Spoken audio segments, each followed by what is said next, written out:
As you probably know, New York is at the top of the charts tonight. The musical Red Carpet rolled out at Radio City. That's right. The Grammys came back to the Big Apple after 7 years. Dennis Cunningham was backstage when the winners were announced, and he's joining us live to tell us what it was all about. Dennis. Just what was it all about? No, I will say. The 30th annual Grammy Awards are now history, sometimes eccentric history and sometimes electrifying history, but always musical history. So let's take a look at some of that musical history. The Grammys were back in New York for the first time in 7 years, back at the splendid Radio City Music Hall, and the word backstage was that the Grammys would henceforth be in New York at least every other year. True, that's East Coast, West Coast politics, but that's the sort of politics that were being discussed backstage. Like the man said at the beginning of the show, if you think about New York and you think about the New York City, we look like the most city people in this whole building, you know what I mean? Word. We are New York. The evening, however, was about what happened on stage, and the most electrifying moments among all those on-stage moments was Michael Jackson in both high gear and then ultra-high gear, doing songs from his album, Bad. However, when it came time for the Grammy for Album of the Year, it was time for Upset of the Year. The award went to the Irish group U2, beating out Michael and Prince. Backstage, U2 showed why this serious and philosophical group is called a serious and philosophical group. It's always an amazement to me if we go to Tokyo or we play Tokyo, the people can't speak English, but they seem to understand what I'm saying. And sometimes you can play to people who can speak English, but they'll never understand what you're trying to say. Another offbeat, eccentric moment at this year's Grammy, Song of the Year, went to Somewhere Out There. Quite possibly the first time a Grammy Award went to a song written for animated mice. Another major moment, presenter Little Richard chiding the Grammy committee for never having given him a Grammy.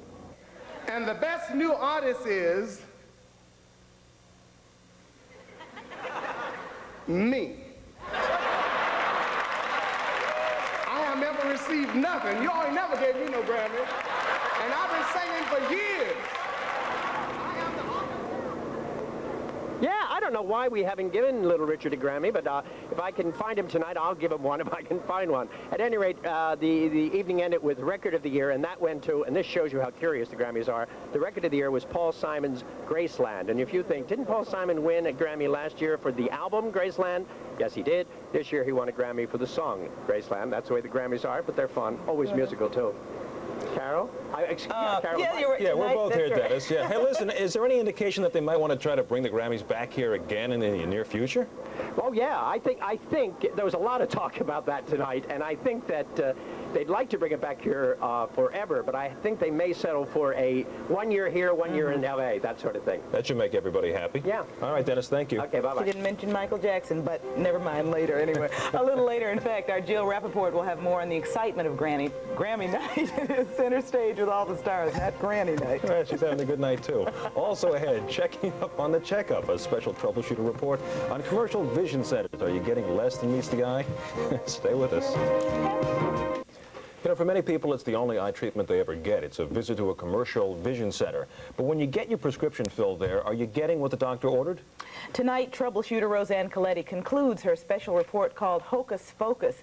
She begins with a visit to the State University of New York College of Optometry for an eye exam and a prescription. Watch the one on the left or on the bottom and tell me when they align one above the other. After the exam, Dr. Bazine wrote a prescription for Bernice for bifocals. Bifocals are glasses that have two lenses, one for seeing close up, the other for distance. Our troubleshooter team wanted to find out what would happen if we had this prescription filled. So the College of Optometry provided us with 6 identical frames. We took the frames and the prescription to 6 different places. We sent Bernice Gaillard to the Pearl Vision in the Kings Plaza Shopping Center in Brooklyn, to the Cohen's Fashion Optical on Lexington Avenue, to the Sterling Optical on Route 4 in Paramus, New Jersey, and to the Eye Lab in Carl Place, Long Island. These are national chains. We also sent Bernice to 2 local stores, the Sight and Style on East Fordham Road in the Bronx and the Optical Exchange on 5th Avenue in Manhattan. In each case, they filled the prescription using the frames Bernice brought in. We then took all 6 pairs of glasses back to the College of Optometry, where Dr. Bazine examined them to see if they were filled to her specifications. We did not tell Dr. Bazine which glasses came from which stores. We identified each pair only by number. You gave me 6 different pairs of glasses here, and 4 of the 6 were filled, the prescriptions were filled to my specifications within the tolerance set by the optical industry standards. Which glasses were filled to Dr. Bazine's specifications? The ones from Cohen's Fashion Optical, from Pearl Vision, from Optical Exchange, and from iLab. What about the other 2 pairs of glasses? Dr. Bazine told us there was a problem with the ones from Sight and Style. The axis, the cylinder correction was a little off in one eye, and also the pupillary distance. This can result in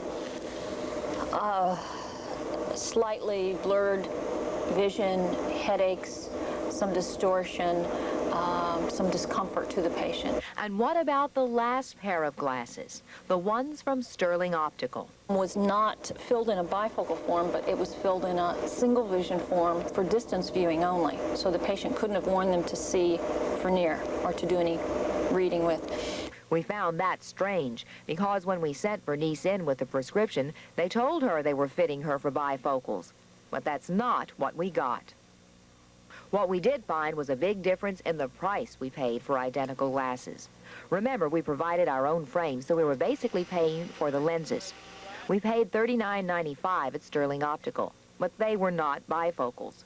We paid $55 at Sight and Style, $66.50 at Pearl Vision, $88.95 at iLab, $89.95 at Optical Exchange, and $109.95 at Cohen's Fashion Optical.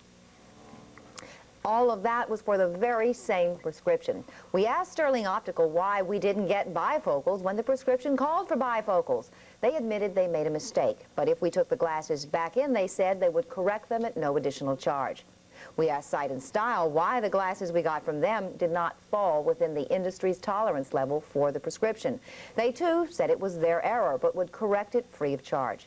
Now, our investigation was not a scientific survey and does not reflect the quality or all of the care at the stores named. We do hope our report will help you go in with your eyes open the next time you have to go in. And if you have a consumer issue you can't handle on your own, the Troubleshooter hotline is open Monday through Friday between 11 and 1. The number is 212-580-1515. A trained volunteer from the National Council of Jewish Women will be there to take your call. Mike, Carol. Okay, Roseanne, thank you. Goodbye, sunshine. Still ahead, Dr. Frank Field with a forecast that will not make you smile. Major traffic trouble, too, on a major New York expressway. We'll show you about that. And a major upset in Boston has Willis Reed smiling tonight. We'll have all the sports action and the glamour, glitter, and Grammys. The Big Apple rolls out the red carpet for the big night when Channel 2 News at 11 continues. Could have been a disaster, but it's going to be a big inconvenience. A rush hour nightmare is in the making tonight. Part of a major roadway, the Van Wyck Expressway, is shut down because of structural damage. Channel 2's Randall Pinkston reports. Traffic near the Van Wyck and Whitestone Expressways was backed up for miles. The commute home much slower than usual. How slow is it? Very slow. Bumper to bumper. I've been stuck on the bridge here for a while. But despite the inconvenience, it could have been a lot worse. This crack on the connector between the Van Wyck and Whitestone could have opened up while vehicles were on top. 3 out of the 5 major beams, the stringers that support this roadway, their brackets had collapsed. In effect, 60% of its strength was lost. It is conceivable that with a heavy truck bouncing on this, the roadway could have collapsed. The closing of this vital stretch of roadway connecting the Whitestone and Van Wyck expressways will obviously cause problems for commuters. The DOT has some advice to minimize your delay. If you can't avoid the area, try to avoid the Whitestone Bridge. Use Throgs Neck. And use the Clearview Expressway instead of the Van Wyck. If you're traveling to JFK from the north, allow an extra hour. It will take at least a week to repair the southbound lane. The northbound lane may be open sooner. In Queens, Randall Pinkston, Channel 2 News. Well, from one map to the other, here's Dr. Frank Yeah, Field. and the weather certainly weather isn't going to be of any help for commuters because we have some wet weather for the next couple of days, not the kind of weather you enjoy today. Right now in the Midtown area, 51 degrees. It's very mild. That's why we've been getting showers this evening. And those showers are widely spread around the area. The humidity is at 44%, south-southeasterly winds. We've got a falling barometer. Now you can make your own forecast looking at the satellite photograph. That huge mass of clouds right through the center of the country represents two low-pressure storm centers that are heading this way. We're in the clouds already. We're in the showers, too.